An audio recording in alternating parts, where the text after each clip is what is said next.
sua história, seu trabalho realizado aqui no município. Nonato Pinheiro, alegria, uma satisfação conversar com um amigo. Seja bem-vindo à Educadora, um abraço, bom dia. Bom dia, Paulo Roberto. É uma satisfação. A Rádio Educadora, a minha vinda aqui é uma constante. Fiquei um tempo ausente por conta da questão de saúde, mas estou de volta. E é um prazer te conhecer e falar contigo pela primeira vez. Nonato Pinheiro, em relação ao PT, Partido dos Trabalhadores, o PT, Nonato, foi perseguido desde a sua fundação. Como você vê a questão do PT ao longo da história, no sentido da perseguição? Você considera realmente uma perseguição dura ao PT, Nonato? Claro, o PT já nasceu pela sua montagem, que o PT foi o único partido desse país que nasceu do chão de fábrica, nasceu do campesinato, nasceu das lutas populares. A sua criação foi na base do núcleo de base. Você desfazia. Inclusive, aqui em Limoeiro, o PT foi fundado em março de 86, porque o PT foi fundado a nível de Brasil no dia 10 de novembro, no dia 10 de fevereiro de 80, por uma análise dos sindicalistas do ABC Paulista, depois daquela greve de 88, 89, chegaram à conclusão que não adiantava ser só fazer a luta pela melhoria salarial, e quando chegavam as eleições, você votava no patrão, porque não tinha representação representando o Partido dos Trabalhadores, aliás, os trabalhadores, a Organização dos Trabalhadores, em canto nenhum do país. Então, tomou a decisão de se fundar um Partido dos Trabalhadores para organizar a sociedade brasileira nos seus segmentos produtivos e nos seus segmentos sociais. Então, a partir dessa lógica que o PT, essa inspiração do PT, então a nossa elite produtora, seja no campo, seja na cidade, nas fábricas, e agora está pior porque a nossa economia é mais baseada no capital financeiro, está acabando o capital produtivo, né? Então, o PT nasceu para organizar o outro lado, então, certamente, eles acharam que devia tentar frear essa organização dos trabalhadores, porque sabia que ia ficar mais difícil passar todas as pautas e explorar os trabalhadores, como eles sempre exploraram o capital brasileiro. É um capital escravocrata. A riqueza desse país foi montado extraindo o sangue e o suor do negro africano, que é uma dívida que o Brasil tem com a África impagável. Então, foi desse jeito que se formou o grande capital no país, e até hoje os capitalistas desse país têm essa mentalidade ainda escravocrata. O objetivo da fundação, da criação do PT, Nonato, como o nome já diz, Partido dos Trabalhadores, o principal objetivo foi realmente defender, proteger, levantar a voz em prol do trabalhador brasileiro, Nonato? Exatamente isso que eu acabei de dizer. Ele nasceu, seu manifesto fundante, a diretriz central do PT é organizar a classe trabalhadora. E por aí foi o que aconteceu. Primeiro construiu o partido, depois construímos a CUT e fomos construindo sindicato em todos os segmentos produtivos desse país. Sindicato bancário, sindicato já existia, dos trabalhadores rurais e alguns, mas nós intensificamos essa luta e nacionalizamos esses movimentos. Aí foi criada a Central Sindical, a Central Única dos Trabalhadores, que é a CUT, e o PT teve um grande apoio nesse momento da sua fundação das eclesiais de base, que faziam um trabalho sobre a égide da lógica da teoria da libertação, que era a pregação do Cristo aqui na Terra, Cristo do lado do povo humilde, como aconteceu realmente na passagem de Cristo aqui na Terra. Cristo não era. Cristo atendia a todos, mas Cristo tinha um olhar especial para os pobres, para os humildes, né? Então, isso você pode observar a Bíblia, que você vai encontrar que os parceiros de Cristo eram os pescadores, eram os ribeirinhos, era exatamente o povo humilde da Palestina. E com o fortalecimento do PT em defesa do trabalhador brasileiro, Nonato, isso desagradou grande parte da elite brasileira, dos ricos brasileiros, e foi a partir daí que começou as perseguições ao partido, Nonato? Lógico que o PT, já existia, antes do golpe militar de 64, os PCs, o PC do B, que foi fundado em 22, mas só em 27 que veio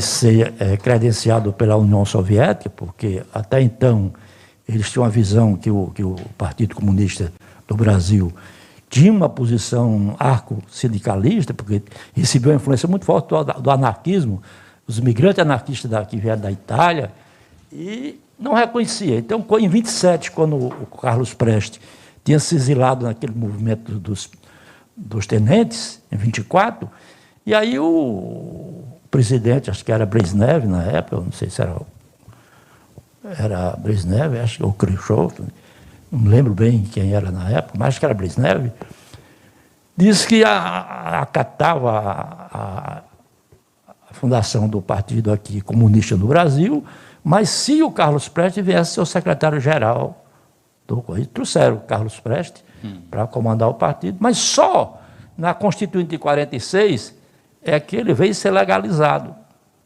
Legalizado foi para a eleição de 46, a Constituinte de 46, mas logo na eleição, que o Marechal Dutra se elegeu, com 7 meses, o PC do B. Sim, aí nessa Constituinte, eles exigiram, para poder legalizar o Partido Comunista, que tirasse o DU. Aí ficou como Partido Comunista Brasileiro. Só teve 7 meses na legalidade. Naquela eleição, o partido que elegeu 8 deputados federais e elegeu o Carlos Prestes senador por vários estados do país, porque vários estados do país ele foi o senador mais votado. Mesmo tentar na chapa naquele estado, ele foi o senador mais votado do Brasil. E aí, 7 meses depois, eles caçaram o registro do Partido Comunista e o partido foi para a clandestinidade novamente. Então, o PT, mas o Partido Comunista tem a sua maior base era nos sindicatos, mas também uma ascendência muito forte, uma influência muito forte do próprio militarismo. Né? Por exemplo, Carlos Prestes era um capitão do Exército. Né? Então, o movimento da Intentona Comunista também teve um apoio muito grande dos quartéis. Né? Tanto que foi massacrado o Forte de Copacabana é um exemplo. Né? E o PT nasceu da fábrica, nasceu do seio dos trabalhadores, e eles viram que aquela conversa direta com o trabalhador, dentro do seu ambiente de trabalho, podia ir longe. Então, era um sofrimento para a gente, porque eu lembro que aqui em Limoeiro, as pessoas só faltavam jogar pedra na gente. Nós éramos conhecidos como os bardeireiros, as pessoas, os agitadores e tal. E nós mostramos durante essa história de 42 anos, que fizemos agora no dia 10 de fevereiro de 2022, que não foi nada disso. E nós sempre dizíamos para as pessoas que o PT, aqui no Limoeiro e na região Jaguaribana, e muitas cidades do Brasil, os políticos não faziam campanha. Mas não visitavam ninguém. Eles faziam só aqueles comícios em época de eleição. Não tinha porta-a-porta, aquele diálogo. Não tinha porta-a-porta. O porta-a-porta foi criado pelo PT. De visitar o povo, de conversar, de ouvir os anseios da população. Discutir, ouvir a população, conversar com a população e explicar os problemas. De onde é que surgem os problemas e por que surgem esses problemas. E aí, hoje, todo político faz campanha no porta-a-porta, porque se não fizer, não vai mudar a opinião do público, né? Então foi assim. Então eu considero que o PT, e a história mostra isso claramente, que o PT sempre sofreu demais com a imprensa, né? A imprensa comercial, com as fake news, que não é de hoje que acontece, só que acelerou muito. Em 18 foi um verdadeiro absurdo o que aconteceu em 18, né? Porque até então a polarização do PT era com o PSDB. Isso. Era num campo mais civilizado, entendeu? A nossa diferença era política, era debate político. Não tinha agressões, não dá? Não tinha agressões, tinha algumas arranca-rabo, mas não era como hoje. Quando terminava, ia jantar junto, almoçar junto. A gente chegava no mesmo restaurante, quando terminava um movimento de um lado e de outro, e com suas bandeiras, com suas camisas, e a gente ficava no mesmo restaurante, tomava cerveja, às vezes tomava cerveja até na mesa do próprio adversário, e não tinha essa questão que tem hoje, cara. Hoje é um negócio sério, né? E essa ascendência do bolsonarismo, que é uma ascendência pró-fascismo, ficou difícil, porque eles não consideram os adversários dele como adversários, eles consideram como inimigos. Isso é ruim. Isso é terrível, porque você cria um clima no país de disputa. Você vê agora, o Lula foi ameaçado de morte por várias pessoas, inclusive parlamentares, federais, estaduais. Quer dizer, uma coisa absurda. Pessoas mostrando arma, receba aqui na bala, quer dizer... É um negócio que mete muito medo. Nós estamos realmente muito preocupados em que nível vai ser essa campanha. Do ponto de vista da lógica autoritária, né, de intimidação que esse campo bolsonarista vem tratando a política no Brasil.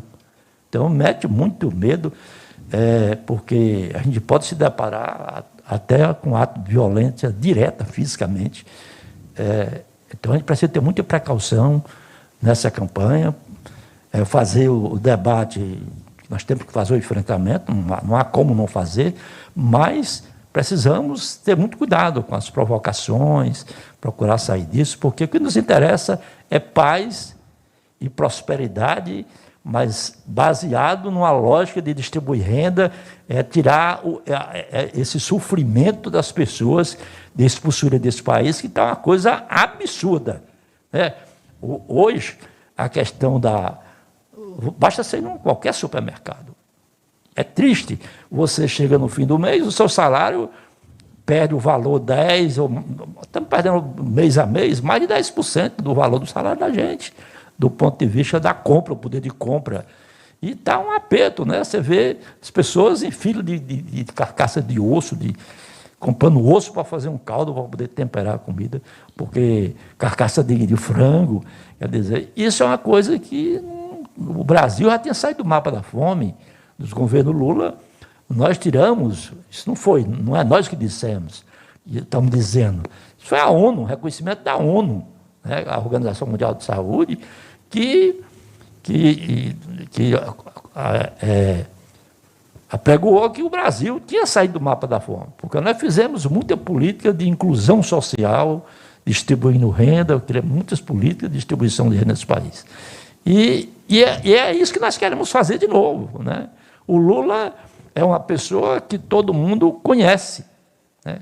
O brasileiro, menos essa juventude que não acompanhou os governos do PT, porque, vamos dizer, um jovem que vai tirar o título agora com 16 anos, ele quando o Lula estava no governo, ele era criança de 8 anos. Né? Não lembra, não então, tem conhecimento. Ele não tem essa informação para fazer o comparativo entre o período pós-golpe de 16 e o antes do golpe, quando a gente estava administrando esse país. A diferença do tratamento, como vivia o povo. O povo mesmo vai responder isso. O povo vai responder se realmente o país está melhor ou está pior. É fácil comparar, Nodato? Rapaz, eu acho que é muito fácil. Antes, com agora, com o presente? Eu acho muito fácil comparar. Por exemplo, eu lhe pergunto, qual é a obra importante que o Vale do Jaguaribe recebeu no governo Bolsonaro E que obras eles receberam aqui no Vale, estou me referindo ao Vale Jaguaribe, e que obras eles receberam do governo Lula. Né? Fácil falar. É fácil você falar. Né?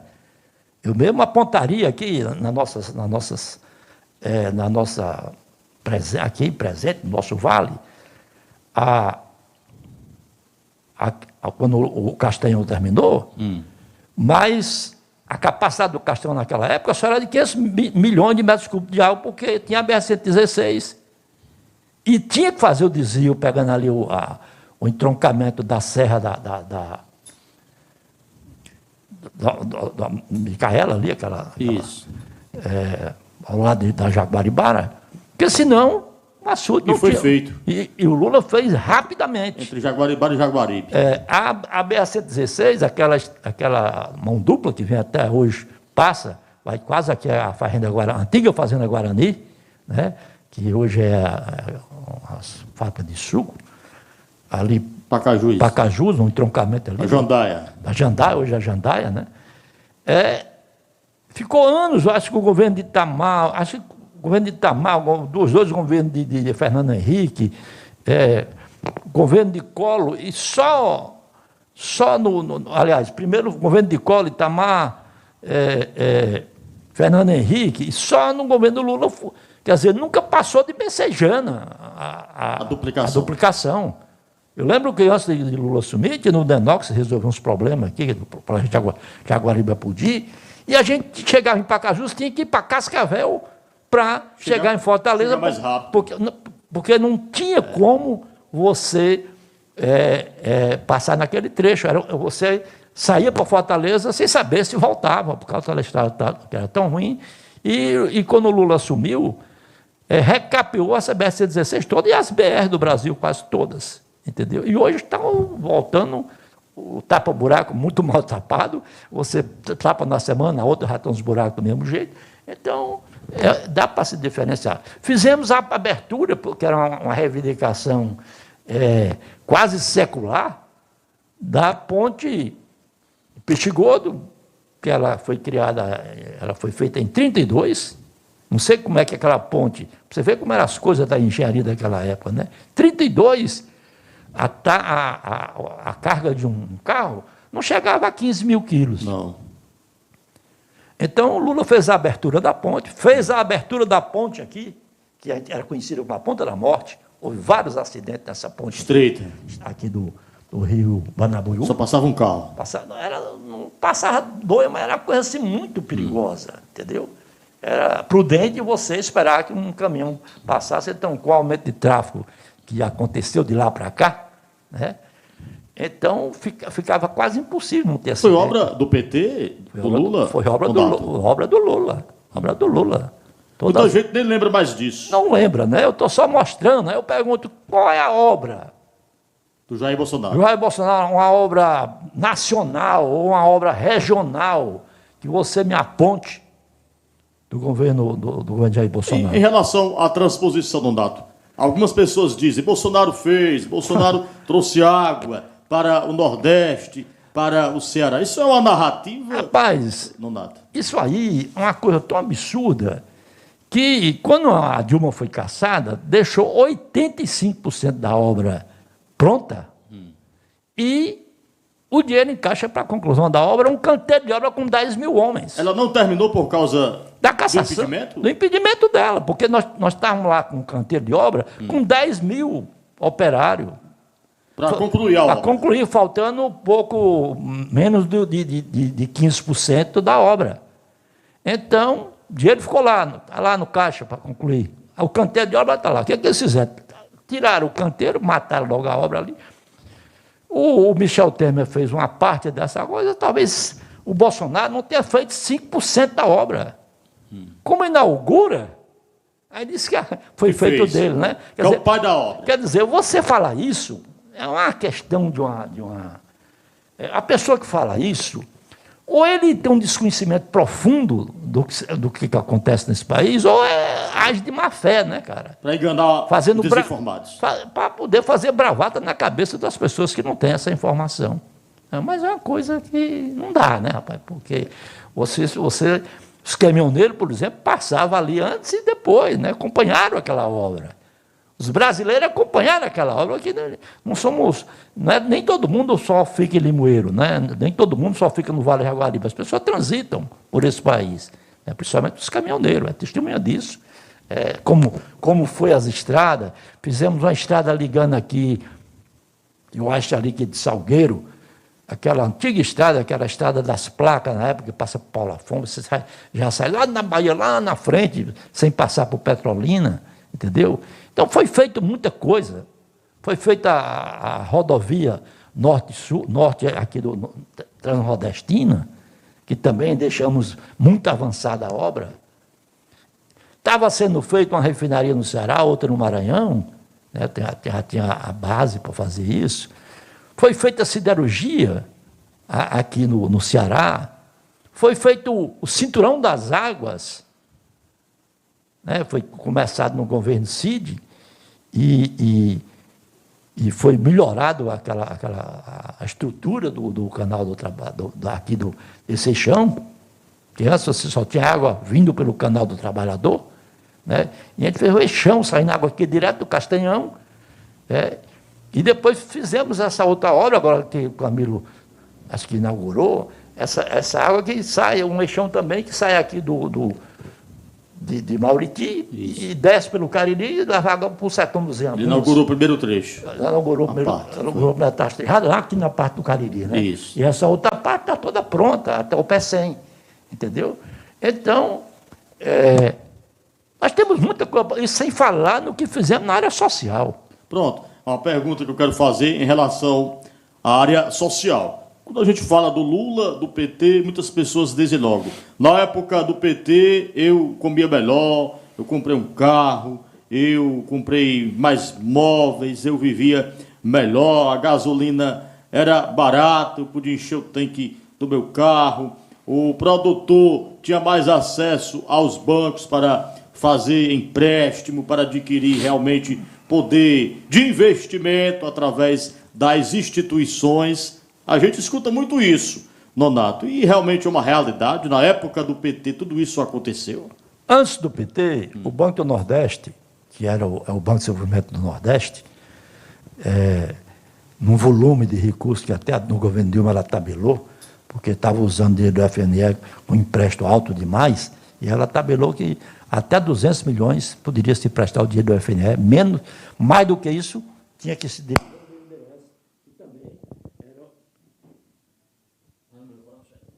que também é um banco de desenvolvimento, mas num porte mais de maiores recursos, né? Mas o Banco do Nordeste, todos se lembram, quem tem mais de 20 anos, que era um formigueiro. Você chegava ali de manhã e o banco abria de manhã cedo e à noite. Muitos gerentes ali ficavam até de noite atendendo as pessoas. E os funcionários trabalhando noite, às vezes até fim de semana. Nós temos aí uma pessoa como a Miriam, que sempre trabalhou nesse banco, que pode testemunhar essa história, e muitos outros funcionários do Banco do Nordeste. Entendeu? E hoje a coisa está meio feia.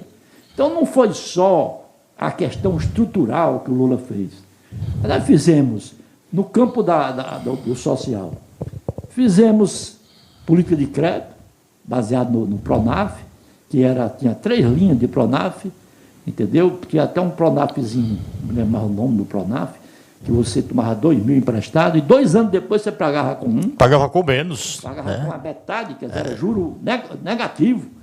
E tinha o Pronaf B, Pronaf C, Pronaf E, que era um empréstimozinho de 18 mil, outros de 13 mil, e esse chegava até 50 mil, entendeu? Então, o banco, com um jurozinho, engenharia. Foi criado também o crédito consignado. O crédito consignado era para exatamente você derrubar o spread bancário do país, porque você chegava numa loja, você mesmo baixou a taxa da Selic, mas você chegava numa loja, as pessoas vendiam um eletrodoméstico com um juro acima de 100%. Você comprava um objeto e pagava 3%. Então, foi criado o crédito consignado para a pessoa tomar o dinheiro no banco com juros bem baratinho, comprar o utensílio doméstico à vista. Então, isso despencou o preço dos eletrodomésticos e a produção disso foi uma coisa estrondosa. Nós chegamos a ter mais de 20 milhões de empregos de carteira assinada. O trabalhador com direitos, inclusive o salário mínimo subiu 67% do nosso governo. A reivindicação histórica do sindicalismo brasileiro era que o salário mínimo chegasse a $100. No nosso governo, no governo do Lula, chegou a 300 e poucos dólares. Porque tanto nós valorizamos a nossa moeda, que o real, o dólar, nós chegamos a chegar ali perto de quase, no máximo um e pouco, menos de dois reais, você comprava $1. Hoje o dólar teve aqui um pique aqui, antes do começo dessa guerra da Ucrânia, chegou a 5,6, quase R$6 o dólar. Agora está baixando porque com essa guerra a repressão, do deslocamento do dólar, com essas medidas que estão sendo tomadas contra a Rússia, está fazendo com que o dólar caia. Até porque os Estados Unidos têm confiscado reservas cambiais de vários países, como fizeram com a Venezuela, que confiscaram o ouro da Venezuela na Inglaterra, que era a base das reservas cambiais daquele país, e agora fizeram com a Rússia, pegaram milhões, bilhões e bilhões de dólares e prenderam o dinheiro. Quer dizer, fica sem. A pessoa tem que ter segurança no dólar. Estou falando isso a nível da geopolítica, né, do câmbio mundial, né, porque o dólar é a moeda universal e vai deixar de ser por conta da política americana, de querer. As guerras hoje, você tem maneira de fazer guerra. Quer dizer, quando você bloqueia um país, como fizeram com Cuba há mais de 60 anos, tem um bloqueio em Cuba, econômico. Então, isso vai fazendo com que os países comecem a confiscar suas reservas cambiais, porque é em dólar, e eles têm um bocado de vantagem sobre isso. Então, as pessoas ficam inseguras. Como é que eu vou botar minhas reservas em dólar, que na hora que esses Estados Unidos acharem que tem o direito, confisca minhas reservas? Então, para a Rússia mesmo, ela está exigindo que lá na Rússia, para poder você comprar o petróleo deles, comprar o gás, você tem que comprar em rublo. Ele não aceita mais receber, você pagar lá em dólar, a compra. Tem que comprar a moeda russa primeiro para poder comprar o produto do russo. E eles estão certos, porque eles vendem e não sabem se recebe, por causa do bloqueio econômico.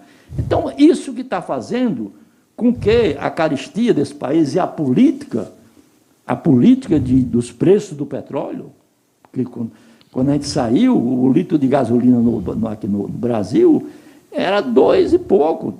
Quando a Dilma chegou a 3, uma coisinha, já era um chiadeiro, batido de panela para tudo que era canto, era greve de caminhoneiro, era pressão danada. E hoje está de 8 e esse pessoal está onde? O pessoal está tudo quietinho, não sei por medo, ou se ficaram paralisados com medo de repressão, não sei o que está acontecendo no país. Né? E Dilma recebia xingamento, de todo tipo de xingamento, e hoje está aí. Então, essa política está fazendo com que o preço dos alimentos subam estrondosamente, por 2 motivos. Pela política política dos preços do combustível, que eles internacionalizaram o preço do combustível. Isso. Né? É um preço internacional. Quer dizer, como é que pode? Um país que é autossuficiente de petróleo. Que produzia do poço ao posto. Nós tínhamos toda a cadeia produtiva aqui no Brasil. Nós tínhamos a BR Distribuidora, nós tínhamos os gasodutos, nós tínhamos as refinarias, nós tínhamos a fábrica de fertilizante. Foi fechada a fábrica de fertilizante lá no Paraná, foi feita em Camaçari, e hoje está aí o problema. vai atingir o agronegócio, vai faltar fertilizante, vai atingir a eles mesmos, entendeu? E essa política, o que é que elas estão fazendo? A política criminosa, porque vê que é uma política intencional. No dia que eles sobem o petróleo, que sobe o custo de vida, sobe a inflação, qual é a medida que o Banco Central, que eles tanto diziam que tinha que ser independente, porque ele ia fazer uma política para poder baixar os preços? Independente do governo, mas dependente das decisões do capital financeiro. Hoje o Banco Central é um Banco Central que quem dirige a política é os próprios banqueiros nacionais e internacionais. Aqui no Brasil, quem dita a política do câmbio é... Então, o que é que eles fazem?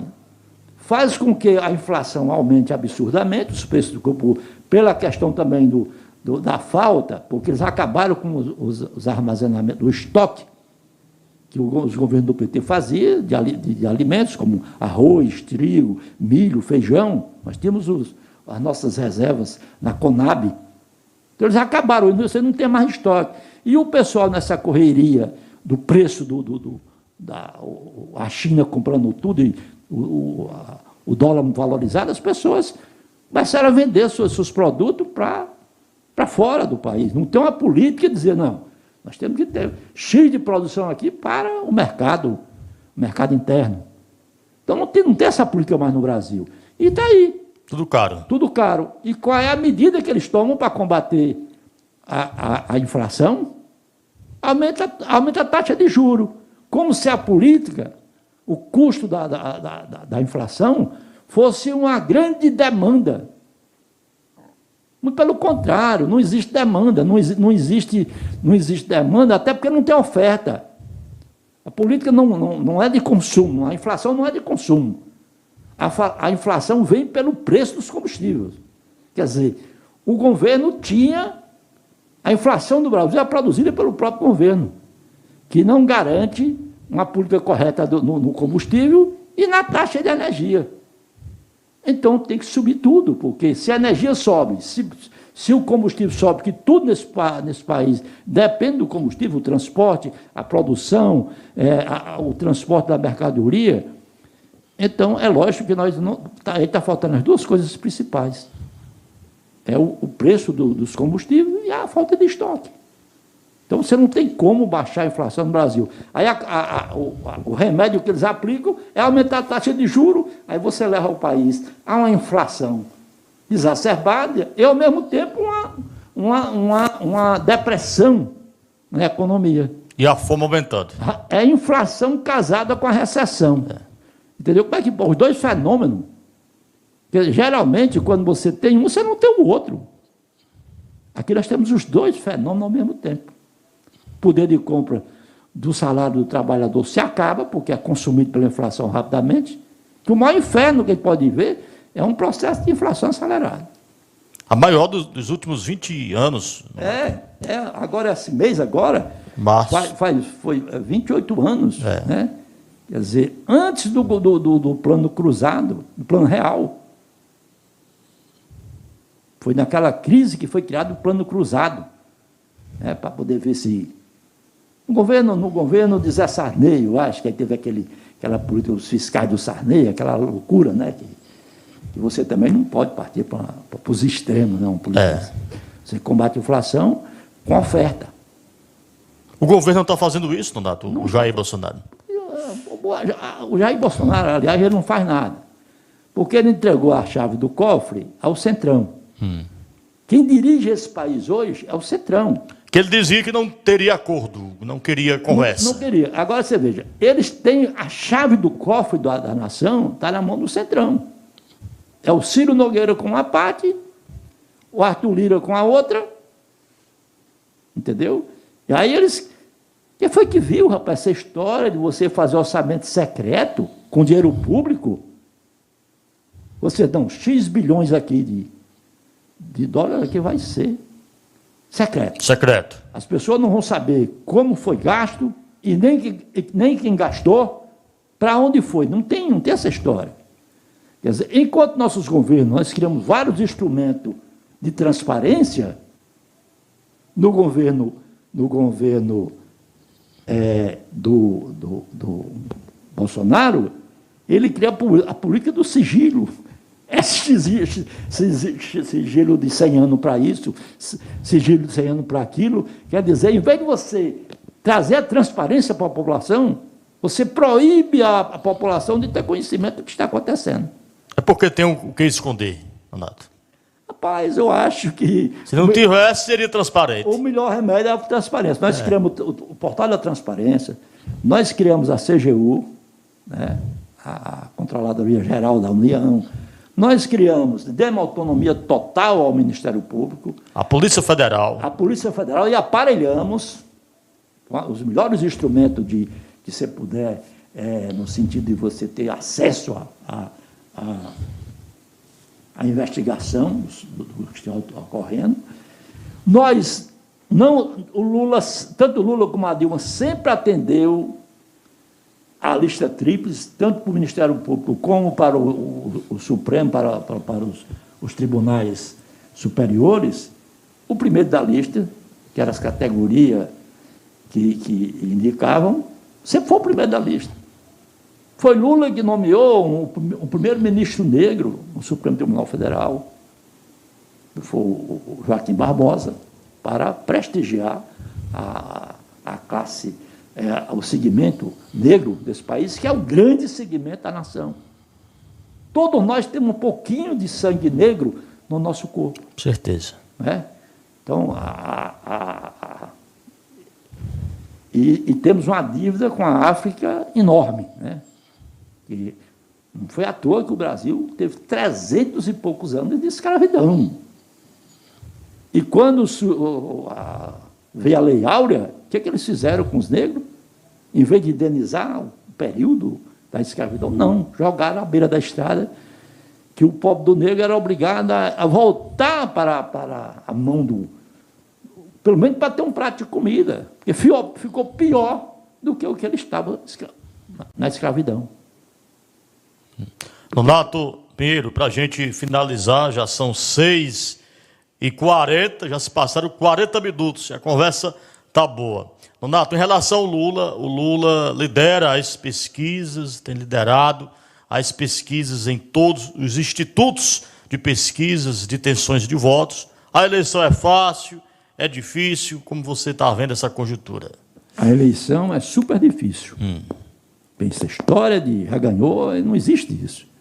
Nós temos o governo que tem uma base social, nós não podemos negar isso, ele tem uma base social aí em torno de 25% a 30%, aquele voto fixo nele, e ele tem a máquina, e está usando através do orçamento secreto, e vai ter muitas bondades daqui até a eleição.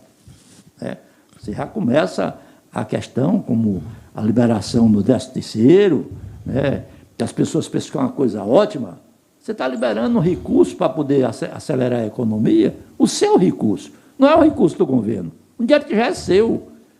Uma liberação até R$1.000 do FGTS, que é um seguro que você tem para no dia que já pagou. No dia que você perdeu o emprego, você resgata esse dinheiro, aí você libera uma parte desse coisa, os caras perderam o emprego e não tem mais uma reserva para poder se sobreviver ali um período, enquanto você arranja outro emprego, que não está fácil arranjar outro emprego. Nós temos aí mais de 20 milhões de desempregados, temos mais de 20 milhões de pessoas passando fome e quase 100 na dependência alimentar. Você almoça hoje, não sabe se vai almoçar amanhã. A metade da população está nessa situação. Então, é uma coisa de louco que está acontecendo nesse país. Né? Então, eu acho que nós precisamos, o povo precisa estar muito atento para essas vantagens que vão aparecer de última hora na véspera da eleição. O dinheirinho desse investimento que eles acabaram com Bolsa Família, que estão dando agora, termina em dezembro. Termina em dezembro. Não é permanente. Não é permanente. A nossa política de distribuição de renda era permanente. E não foi só o Bolsa Família que nós fizemos, não. Nós fizemos a política de assistência de placa no Nordeste, nós fizemos as linhas de transmissão nesse país, fizemos o Luz para Todos, que você levava energia para uma casa com 3, 4, 5 quilômetros de distância, para ter um ponto, o cara tem direito a um bico de luz, tem direito a fazer um processamento no liquidificador para fazer uma vitamina para um filho, ter uma geladeira para poder guardar seus alimentos, e que o Lula fez isso, e fizemos várias políticas, a política do Pronaf, por isso que circulava dinheiro, por isso que você, ao começo da nossa entrevista, falou que, dizem por aí, que o pessoal comprava moto, o pessoal trocava de carro. Isso é uma verdade, porque existia aquecimento da economia. Nós saímos do 14º para a 7ª economia, ou a 6ª economia do mundo. E hoje nós estamos voltando lá para o 14º de novo. Então, alguma coisa errada aconteceu nesse trajeto. Algo está errado. Algo está errado, né? Não é possível. Agora, vamos ver como é que vai se posicionar a nação brasileira, o eleitor brasileiro. E eu queria até, para concluir... Fique à vontade, Nonato.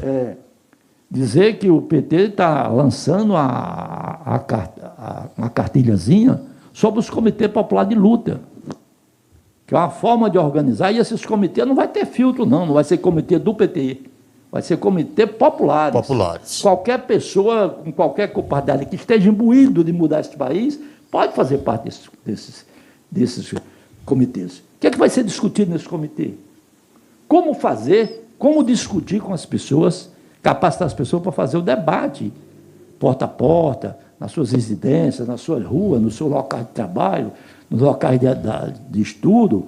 É isso que a gente pretende fazer com esses comitês, sem filtrar ninguém. Agora, acolher as pessoas que realmente querem mudar essa nação e mudar para o lado correto, de olho realmente nas pessoas que necessitam do governo, necessitam do Estado, entendeu? E lógico, vamos fazer um governo para todos, como fizemos, governo para todos do ponto de vista econômico, porque precisamos gerar emprego nesse país, porque não adianta também você ver só de distribuição de renda através de políticas compensatórias. Não, nós temos que criar emprego para as pessoas ter o direito de trabalhar, ter o direito de ganhar o seu salário, melhorar o salário, reformar essas loucuras que fizeram aí com essas políticas na questão do campo trabalhista, na questão da Previdência, essas reformas malucas. Temos que revogar essa lei 95 dos tetos de gasto, rever essas questões das privatizações. Então, tem muita coisa a ser feita nesse país. Reconstruir o Brasil? Reconstruir, porque o país está destruído. O país está destruído. Todos os setores que você puder imaginar desse país está funcionando precariamente e outros até sem funcionar. E aí, o que é que surge em troca disso aí? Esses escândalos que você está vendo toda hora. Estoura aqui, estoura ali, estoura ali, estoura ali. E abafa ali. Aí vamos para o sigilo de 100 anos. Vamos para o sigilo de 100 anos. Ontem, ouvindo um jurista, que é o Valdir da Moça, ele disse que isso qualquer presidente chegar pode acabar isso por decreto. Esse sigilo, essas políticas loucas aí, porque isso não existe, rapaz. Não existe. Você tá desmamando o direito das pessoas viverem. Minimamente, não é para você comprar carro, para você ir para a praia, não é nada disso. É para você ter direito de sobrevivência digna, poder comprar o alimento para sobreviver, que as pessoas não estão tendo esse direito. Então é isso, amigo. Nonato, muito obrigado e até outro momento. Muito obrigado. Não falamos do Estado, não falamos do município. Na outra oportunidade. Na outra oportunidade de falar. Pois tá, muito obrigado. Como é, Gil? PT de Limoeiro, para a gente finalizar, como está a organização, como está realmente o PT municipal. Pai, como eu estou dizendo, nós estamos começando a implantar essas comitês populares, que é daí que nós vamos discutir essa questão de como vai ser a campanha, de como vai estar. Está se iniciando. Viu? Então, em relação ao município, teve alguns fatos novos, né, como a filiação da Juliana Lucena, que, ao meu ver, eu discordei da forma e do conteúdo do fato, porque eu discordo, não é que eu discordei, eu discordo. Por quê, Donato? Porque a fórmula foi de uma maneira muito insensível, porque ela, hora nenhuma, procurou o município, a base do partido aqui no município, porque, apesar da prerrogativa, essa prerrogativa ser do Estado, do Diretório Estadual, mas quem quer ter uma boa relação, um novo ambiente que está chegando, que o PT é um partido coletivo, e não é um partido homogêneo, é extremamente heterogêneo, é um partido de debate, de discussão, de discórdia, de contestação, isso internamente. Nós temos várias correntes de pensamentos circulando no próprio partido. Isso não quer dizer que a gente viva brigando, não. Quer dizer que a gente viva debatendo. Você tem um pensamento, eu tenho outro. Sobre determinado assunto, nós temos que discutir. Democracia. Agora, o exercício é democracia, né? Então, o resultado desse debate, a maioria vencendo, a minoria tem que acompanhar, tem que obedecer a partir da resolução. E o conteúdo, é porque eu não vejo, cara, uma conexão, uma vírgula de conexão entre a maneira de ver a política da base da Juliana Lucena, visão da administração, né, pública, com o pensamento do PT, o modo petista do PT governar. Então, fica muito distante. Eu nunca vi. E a forma como ela chegou dizendo que veio para o PT a convite do governador, em outras palavras, ela diz o seguinte: na política, toda palavra, toda coisa assim, é uma mensagem. Quer dizer, eu não estou aqui, eu não vim para o PT por conta do PT. Eu vim pelo que o governador me convidou. Então, não tenho satisfação a dar ao PT. Basicamente, ela, com outras palavras, ela diz isso. Só que o PT é um partido que vai ter que discutir, porque o partido tem uma linha. Isso é estatutário, está no seu manifesto fundante. A forma do PT ver a sociedade e fazer suas ações públicas. Entendeu? É complicado. Eu acho muito complicado essa conversa, mas espero que ela não tenha vindo só baseado num cálculo eleitoral, porque o PSB não elege um deputado federal, não elege um deputado estadual, não tem condição de legenda, aqui no Ceará. PSB, que é o partido que ela pertencia. E não foi por nossa culpa. PT mais fácil? Nós fizemos de tudo para ele vir para o projeto da federação. O PT tem uma legenda robusta. O PT faz de 8 a 9 deputados estaduais, e ela está no páreo por conta disso. Se ela tirar aqui Limoeiro de 12 a 15 mil votos, tirar em Tabuleiro aí uns 7, Quixeré ali tirar uns 2 mil votos, um pouco mais ou um pouco menos, então ela já sai com a boa daqui desses 3 municípios, tanto São João de Jaguaribe bem aí também, né? Tem Alto Santo, tem Potiretama, Alto Santo, Russas. E aí já tem uma questão lá... Jaguaribara, Jaguaretama. Mais consolidada com outros candidatos, mas eles têm um campo de articulação muito grande e tem também estrutura para isso. Então ela está no páreo, a Juliana Lucena. Eu acho que ela está na disputa. Nós temos 7 deputados já com mandatos. Porque tinha 4 e agora chegou mais 3. Temos uma candidata muito forte, que é a ex-prefeita de Horizonte. A Jô Farias. Que teve 40 mil votos lá em Horizonte, para a prefeita, né? Então, tem umas candidaturas meio pesadas aí para ela disputar. Mas ela está nesse campo aí, ela tem condição. E isso é bom para o PT? Para o PT eu não sei, para ela eu sei que é. O PT depende da posição que ela vai assumir no mandato, nesse mandato. Se ela vai fazer realmente um mandato petista. Pronto. Aí será bom para o PT.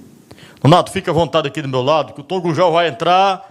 Tom Gugels, um abraço para você, repórter. Bom dia, Tom. Bom dia, deixa eu baixar um pouquinho o rádio aqui, que está dando microfonia. Se quiser se quiser perguntar ao Nonato Pinheiro, fica à vontade, Tom. O Nonato... Agora, não, eu vou deixar para o final, viu, Nonato? Fica à vontade. Mas vamos chegar aqui, Paulo Roberto, com a nossa farmácia São Raimundo, né? Tem tudo em medicamentos, éticos, genéricos, similares, naturais, fitoterápicos, com descontos especiais. Você compra logo que você não compra em outras farmácias, né? Cadeira de rodas, moletas, bengala. Ô, galinho pra cantar, amigo, você tá querendo uma panela. Cadeira de rodas tem lá também, tem colchão d'água, cama de hospital, tudo isso no seu lugar, na farmácia São Raimundo, né? Também aparelhos de aerosol, de verificação da pressão arterial, da glicemia, produtos descartáveis ortopédicos. Você tem na farmácia São Raimundo, compra os cartões, tem crédito próprio, na compra à vista você tem desconto especial.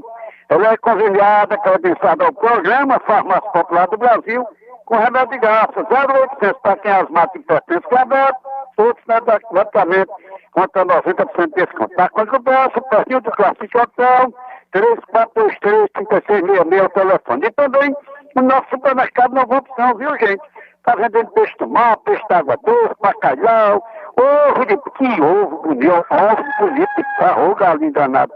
Ovo de Páscoa você compra lá, no cartão próprio, você tem o próprio cartão, todos os bancos 24 horas lá. Tem o encarte já da Semana Santa, tem o Clube de Desconto Melhor Opção, é a opção certa de sua família, é o supermercado Nova Opção. Ali na Coronel Zé Nunes, ali ao lado do Campo Florestal. Olá, nós estamos aqui no mercadinho do Hamilton, aqui no bairro Ilha de Santa Terezinha, ao lado aqui da capela de Santa Terezinha. Antigamente se chamava Cinco Ilha, né? E ele é o seguinte, ele cria peixe, Paulo Roberto, tem viveiros, aqui na propriedade dele, aqui por trás do mercado dele. E toda Semana Santa, quando é essa época, ele vende peixe e vende mais barato, né? Porque ele mesmo cria. Quem cria tem condição de vender mais barato, né? E peixe bom no rio, você compra peixe vivo. Hamilton, os peixes que você vende aqui, Hamilton? Tem tambaqui, panga. Tambaqui é bom que é daqui. Tambaqui, panga, o pirarucu. E tem um cará, agora o cará do castanhão. Cará do castanhão. Chamado tilápia. Sim. Os preços, ô amigo? É 15 reais o tambaqui, o panga. E tem um carazinho pequeno aqui daqui da rede, aqui é 10 reais o quilo, cara. Esse é do viveiro de vocês. Aqui é 10 reais. O menorzinho. A gente acha melhor o menor, né? Pois tem ele de 10 reais e tem o cará do castanhão grande de 1,5 kg, 2 kg, é 18 reais. Já estão vendendo de gente por aí. E o tambaqui, o panga, é 15 reais o quilo. Amigo, estou dizendo você, na Semana Santa está aqui, né? Eu estou com mais de 15 anos que vende. Mais de 15 anos. E sempre eu estou aqui, mas se me falha a memória, os 2 muitos anos eu não vim por conta da pandemia. Não sei se lembra mesmo. É verdade. Mas todos os anos nós temos peixe. Peixe criado, o pequeno é criado aqui no viveiro. O tilapinha, chama. Tilapinha pequena, de 10 reais. Então tá aí, Paulo Roberto. Quem quiser comprar peixe mais barato, hein? Rapaz, o rapaz tá tratadinho, tratadinho. Chegar em casa é só botar na panela ou na caçarola. É o novo caçarola. Amigo, quem quiser comprar peixe, é aqui no Mercadinho Hamilton, no fundo, na propriedade dele aqui. Sabe? É assim, Tambaqui tem até de 5 quilos, 4 quilos. Aqui, esse peixe aí, bicho, dá quase 1 metro. Que peixe é esse? Esse aí é o pirarucu. Pirarucu, rapaz? Paga de 20 quilos cada um. Ixi, Maria. Peixe dá quase 1 metro, esse... É o pirarucu. Pirarucu. Pois é, Paulo Roberto, então quem quiser comprar peixe, é no Hamilton, aqui no mercadinho, no fundo aqui do mercadinho dele, é a propriedade dele aqui. E quem quiser vir pra cá, comprar peixe barato, né, amigo? Sim, é barato. Obrigado, amigo. Valeu. Tá aí, todos os anos, Paulo Roberto, ele vende peixe aqui, ele tem um viveiro aqui no fundo, né, do mercadinho. Todos os anos, Paulo Roberto. E todos os anos eu estou aqui. Nessa você não vi os 2 últimos por causa da pandemia. Ela tá mandando peixe. Aliás, Paulo Roberto, sim, o cuscuz da Roda. Meu irmão tá mandando aqui pra você o cuscuz. Ele botou numa vasilha aqui. Então lá pro Paulo Roberto. Paulo Roberto, um cuscuz recheado de tudo que tem direito. É mesmo, Tom. Rapaz, é impressionante. Eu tô levando aqui uma vasilha. Ela colocou aqui na vasilha. Eu vou levar pro Paulo Roberto provar do meu cuscuz. Eu vou esperar aqui na rádio. Pronto, eu vou passar aí e deixar aí. E o amigo também tá mandando post de vocês aqui. Vamos esperar aqui, hein, Malagueta. Posso falar que eu passo aí? Mas deixa eu encerrar aqui que eu tenho uma pergunta final para deixar aqui para o Nonato Pinheiro. Tá bom. O Nonato é um petista fervoroso, né? Olha aí, eu acho que quem ganha é o PT, Nonato. Com a eleição da Juliana. Eu sei que você não concorda da forma como foi feita a coisa. Mas deixa eu falar aqui, Paulo Roberto, na nossa Jerusalém Funerais, né, gente? 24 horas, por favor, planos completinhos como a vida deve ser. Todos nós necessitamos de um plano de assistência familiar. Você é meu convidado, eu já estou aqui faz tempo. Eu pago R$50 por mês, gente. Tem cemitério, tem centro de velório, o carro, a quilometragem é livre, os carros da Jerusalém Funerais para o estado de Ceará, Rio Grande do Norte. Recebo os acendedores de suporte, identificado com crachá, tem convênio com laboratórios, clínicas médicas, óticas, cientistas, farmácia, tem convênio até com advogado, né? E Limoeiro, fica a Avenida da Aurélia do Matos, aqui na esquina da Praça Doutor Deoclésio Maverde, conhecida Praça da Câmara, né? Você vai ligar Limoeiro 2142 0344, o Zap 9404-2109, e Tabuleiro, Assocílio Pinheiro, por causa da Igreja da Matriz, 2146-1737 é o telefone. Bom, meu questionamento, o Paulo Roberto, com o Nonato Pinheiro é o seguinte. Sim, Tom. Nonato Pinheiro, é o seguinte, o PT é um partido reconhecidamente muito democrático. A democracia predomina no PT. Mas, Nonato, convenhamos, o Lula optou pelo vice dele, o Geraldo Alckmin. Mas o Lula parece que não consultou os petistas, aquelas lideranças mais fortes, que tinha gente que era rejeição ao nome do Geraldo Alckmin. Quer dizer, isso aconteceu na escola Geraldo Alckmin.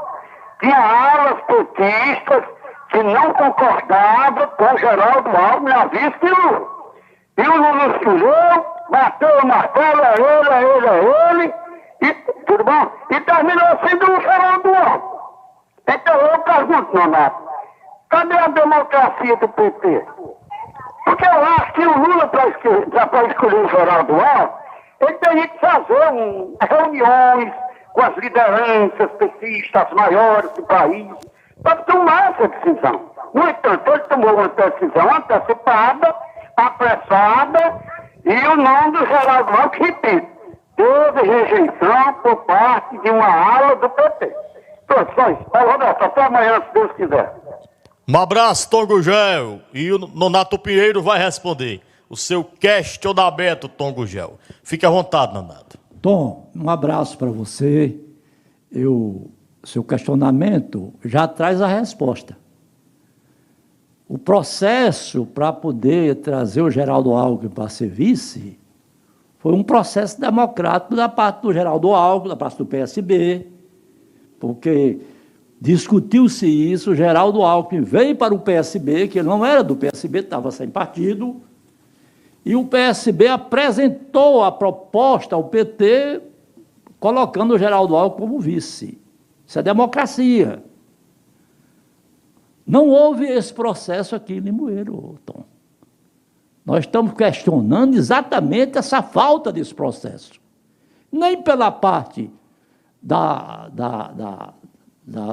senhora Juliana Lucena, hora nenhuma procurou o PT do município. Segundo ela, a vinda dela para o PT foi um convite do governador, quer dizer, foi lá de cima. E nós tomamos conhecimento aqui embaixo pela imprensa. Então houve uma deselegância, houve uma insensibilidade da parte dela e houve uma deselegância da parte do diretório estadual para com o partido local. É isso que eu estou me referindo. Não estou dizendo que ela não seja, que ela venha para o PT e seja rejeitada, não. E como você afirmou que era bom para o PT. Para o PT será bom, porque eu estou contando que ela tem chance de se eleger. Para o PT será bom se ela fizer um mandato petista. Aí será ótimo para o PT.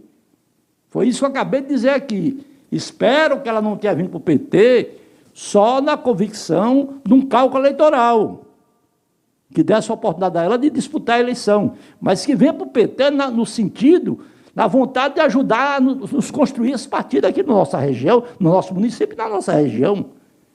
Aí será bom para o PT. Mas, do contrário, não será bom para o PT. O PT não é um partido que vai crescer inchando. O PT só vai crescer se ele tiver a capacidade de buscar conquistar corações e mente, formando a cabeça das pessoas para a discussão política, para a democracia, para a reconstrução da democracia nesse país, para a construção da soberania desse país e para a oportunidade para todos os brasileiros. Como está, não dá. Então, é nesse sentido que nós estamos se referindo. Nós não estamos dizendo que vamos rejeitar a vinda da Juliana, não. Ela será bem-vinda, desde que a recíproca seja verdadeira, ela tenha uma relação como o PT é, como o PT exige, um debate. O PT, as decisões do PT são coletivas, são discutidas. Você acabou de afirmar aí na questão do Geraldo Alckmin. Existe visões diferentes da vinda dele? Existe. Isso é democracia. É no debate que se esclarece a política para a população. É na discórdia, não é no consenso. Partido só é democrático se ele tiver dissenso para poder gerar o debate. Se for o partido do sim senhor, aí não tem debate. Nosso partido é um partido, Tom. É um partido que se cria no debate. Não é o partido como esses outros que não são partidos, são cartórios eleitorais. E existe só para registrar candidaturas. Então, nós não queremos que o PT cresça dessa forma.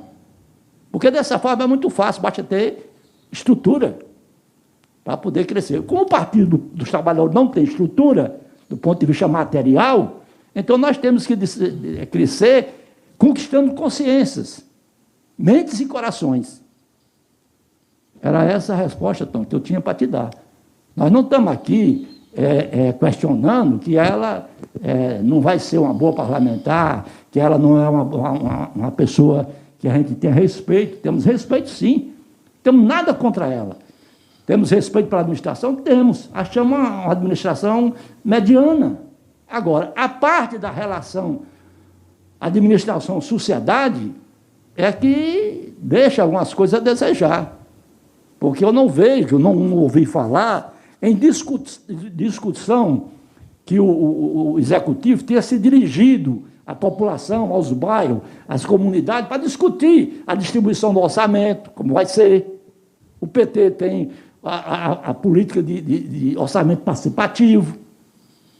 Então, nós temos a maneira do PT governar e conviver com a sociedade. Então, é nisso que eu estou me referindo. Muito obrigado, Tom. Mas foi um abraço. A sua manifestação, ela tem procedência, ela é muito importante que a gente faça esse debate. Nós não estamos contra nada, estamos só fazendo questionamento, porque isso é das raízes do nosso partido. Um abraço, Nonato, e até outra oportunidade. Muito obrigado. Muito obrigado a sua oportunidade. Eu sou uma pessoa que tomo muito medicamento, às 6 horas já tenho que tomar, mas tomei antes, porque o debate aqui, eu vou ter que tomar outro agora, porque já completou 7. Então, eu tenho um pouco de dificuldade, esse programa cedo demais, por isso. Mas foi um prazer, quero agradecer ao diretor Adelmo Aquino, que foi um cara que manteve essa emissora, a emissora que nunca, sempre respeitou o contraditório, sempre as portas ficaram abertas para a contradição. É verdade. Para o debate, entendeu? Eu tenho muita admiração do Adelmo, não importa de que lado ele está, porque isso aí é um direito de cada um, ter o seu ponto de vista, ter o seu lado. O político não pode estar em cima de muro, ele tem que estar no lado. Claro. Então, essa rádio nunca fechou ao contraditório, nunca fez sigilo de 100 anos para ninguém, entendeu? Verdade. Então, é isso que eu tenho admiração pelo seu Adelmo, e quero agradecer a ele, e que ele conduza essa emissora, porque é uma concessão pública, ele tem conhecimento disso, ele é uma pessoa que tem conhecimento profundo do direito público, da convivência coletiva, a relação, por ela ser uma concessão do Estado, então, do Estado brasileiro.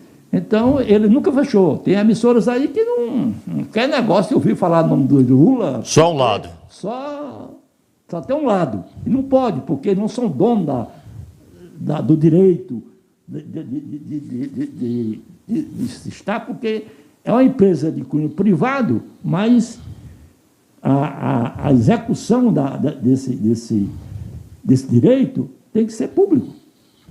Um abraço. Tem que ser por dois lados. Muito obrigado. Um abraço. Conversamos com o Nonato Pinheiro. Muito obrigado, Limoeiro, Vale do Jaguaribe.